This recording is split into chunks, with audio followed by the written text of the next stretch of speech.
What's going on, everyone? So the Boston Celtics have fallen at least one game so far. The Miami Heat tied the series at one game apiece in Boston. So now they head back to Miami, and now Miami has home court. If I'm being honest, I don't think Miami's going to win this series. I would love to see them kind of push and test the Boston Celtics. One of the things that I talked about Boston throughout the course of the season and then also going into the playoffs is just my lack of trust in Boston, right? On paper, they are by far the best team. They have played historically great this year. They are a team that should just run through the East and get into the NBA Finals, and anybody but Denver they should probably run through in the NBA Finals. But again, it's like just you see these teams and it's like every year it's their year. Every year, Boston, every year they're in the conference finals. Every year they find a way to blow it, right? At some point, they find a way to just stumble and fall and just ruin a potential at an NBA championship. You know, the Clippers are another team in like the Western Conference. Like every year, dating back to Lob City for the last like 10 years, it's like, oh, watch out for the Clippers, watch out for the Clippers, watch out for the Clippers. We'll see what the Clippers do this season and going forward, and see if they're going to be able to, maybe go on a run. Same thing with Boston. But to me, it's just like they're teams that I need to see you do it. I need you to prove it. It's just like every year it's the same conversation, and every year you fumble the bag at some point. But this game, a lot of people are going to write this off as like, hey, Miami just shot historically great, shot the lights out. There's nothing you can do about it. You just kind of tip your cap, call it a day. And to an extent, yes. Primarily, that's what it was, right? They shot historically great, and Boston was still in that game for pretty much the entirety of the game, which is why I don't think Miami has a real shot at upsetting Boston through this series and winning 4 games.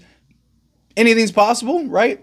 I say it all the time. I'm not a guy that likes to speak in definitives, especially when it comes to sports, because we have seen some very strange things happen over the years. Right? You watch enough sports, you've watched basketball enough over the years, like that one thing that you think will never happen is always the thing that ends up happening. So I'm not going to say it's impossible, but I just think it's very unlikely. Now, if they had Jimmy Butler was 100%, Jimmy Butler was ready to go, then yeah, I think Miami might be able to do this thing. Because Boston just seems to struggle against them. Miami just seems to have Boston's number. And I really wanted Miami and Boston in the first round. Like, I was like praying for it. I was hoping for it, right? Like, made videos about it.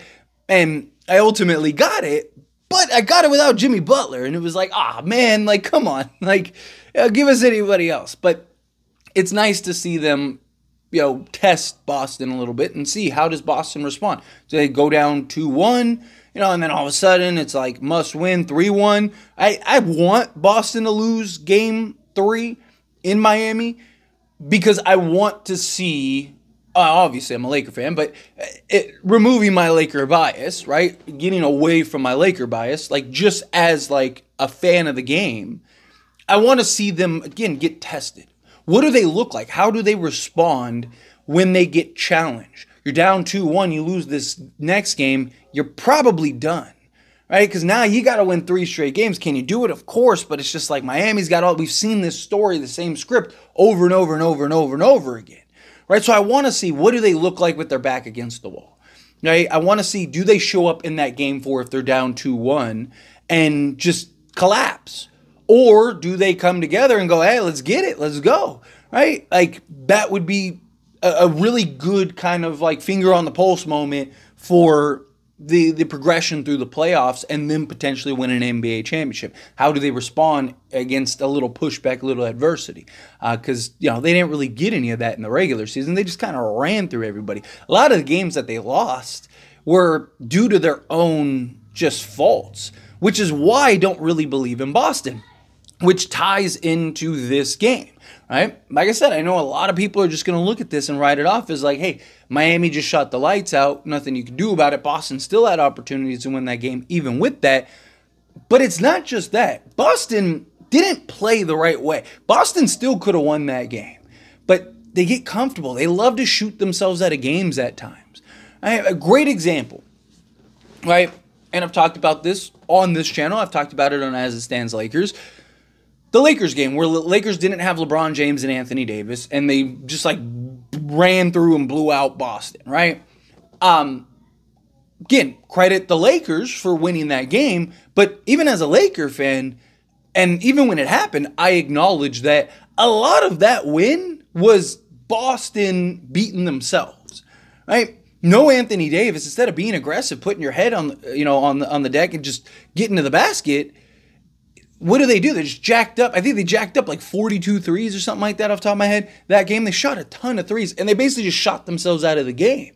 And the Lakers were hot, and they were, Austin Reeves balled out, and Jared Vanderbilt was excellent that game. And you had the Lakers who had this like belief building throughout that game, and then Boston's just, instead of taking advantage and realizing mismatch situations and capitalizing and playing the game the right way, they just decide, we're just going to keep shooting threes all game. And like literally half of their attempts were from 3-point range.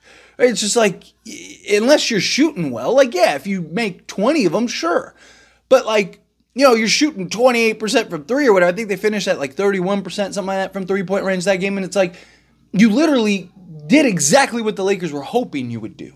It's kind of how I feel about this Miami game. Miami, yes, they're shooting the lights out, but if Boston just puts their head down and just basically forces Miami to have to adjust and try to stop and slow down Jason Tatum and Jaylen Brown and, run everything inside out and just kind of play your game, constant ball movement, making Miami have to adjust, trying to wear them down over the course of the game. So maybe that 3-point shot starts to lighten up a little bit, and Boston's getting good quality looks at near the basket. They just kind of settle in, start shooting threes.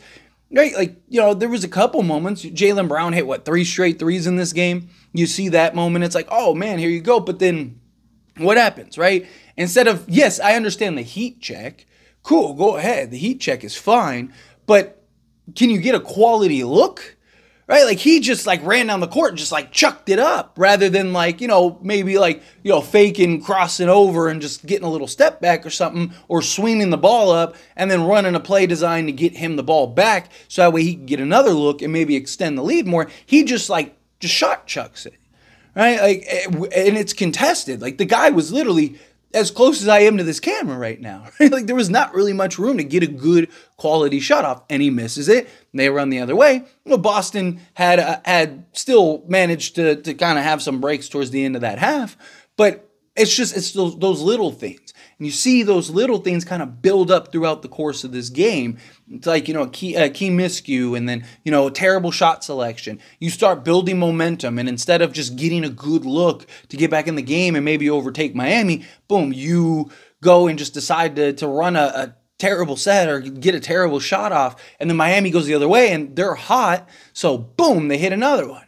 And it's just like, you're doing everything you can to continue to and keep the swing of the momentum into Miami's direction.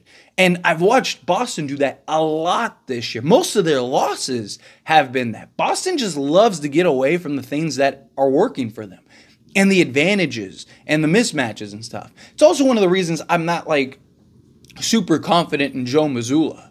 Right? I mean, the Lakers have a bad coach in Darvin Ham. Like Joe Mazzulla might be a close second. Boston just has an insane amount of talent. But Joe Mazzulla, right? Like it's like, get your guys rallying. I would be furious if we're just shot chucking and doing all this stuff when we're trying to get back into the game. The team's hot. Like I'd be calling a timeout. And hey, if you guys can't play the right way, then I'll just throw the bench in. I mean, we're gonna lose this game anyway.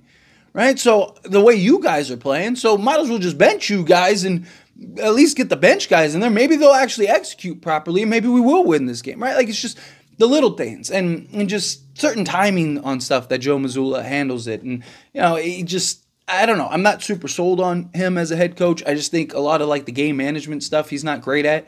The only reason I wanted to mention Darvin Ham and the Lakers is because I know somebody's going to be like, talk about the Lakers.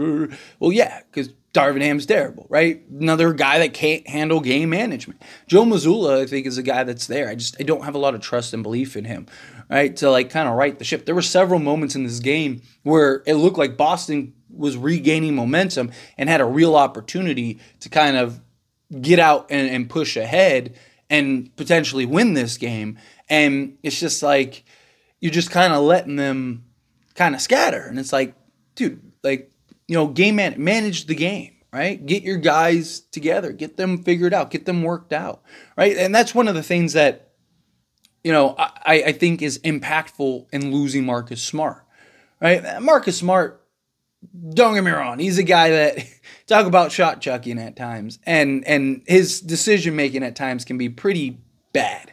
But he was that, that guy, the rally guy. He was the guy that like was the mental tough guy that like would kind of get everybody focused and get in Jason Tatum's ear of like, hey, dude, you're unstoppable, right? Like he was the leader, right? And he got rid of that. It's like, who is that guy? And I just don't really trust Joe Mazzulla to be that guy that's going to be in the ear of like, dude, you guys aren't playing the right way right now. Like, what are we doing here? Right? Like, do you guys want to lose this game? Do you remember what happened last season?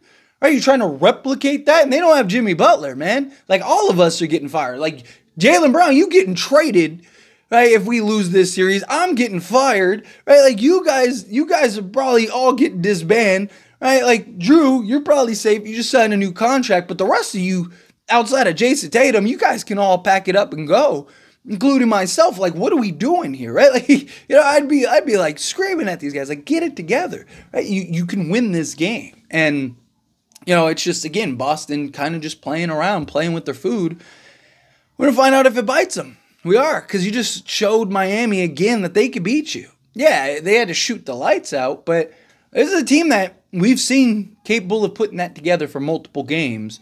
And also, when they get that confidence and they get that belief, oh, we can beat you, right? Like, they didn't have Jimmy Butler. They didn't have Butler, who was that guy that was telling all these guys, hey, like, let's get it. Like, here we go. Right? They don't have him, right? I mean, yeah, he's sidelined and he's talking and all that stuff, but like, still, he's not in the game, and just hitting the big shots and making the big plays and doing the dirty work. But it's just, I don't know, it's tough, it's crazy, it's odd. But anyway, as always, this is a discussion. Pass a question on you. Let me know your thoughts and opinions down in the comments below. What do you think? How do you feel? What are your thoughts on this this game? Again, credit Miami. Like, I don't want to take anything away from Miami. This is why I wanted Miami to play Boston, because I really think Miami is one of the few teams that can really push Boston, and it isn't afraid of Boston, and genuinely believes that they could beat Boston. So I really like this matchup, and I was really excited and looking forward to it. So, no, how do you feel? That being said, if you haven't liked this video, hit that like button. Helps me a lot. So you enjoy these types of videos, and I truly appreciate it. Not subscribe to the channel, hit that subscribe button. Turn on the bell notifications. Appreciate y'all. See you in the next one. Thank you.